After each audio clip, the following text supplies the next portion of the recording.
Rooftop solar benefits everyone. So why do utilities want to kill it?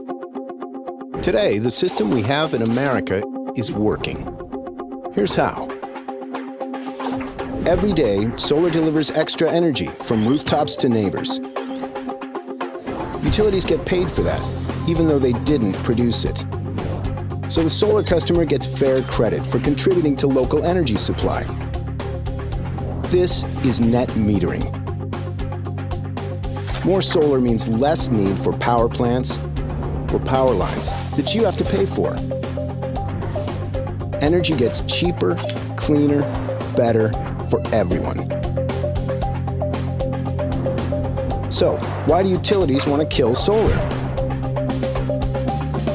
Utilities are monopolies.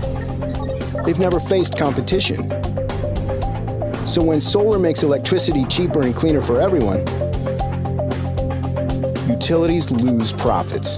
They attack solar, and they attack net metering to eliminate their competition and protect the past. The future is now. Choice and competition benefit all of us. The choice is yours. The power is yours. Don't let utilities take it from you.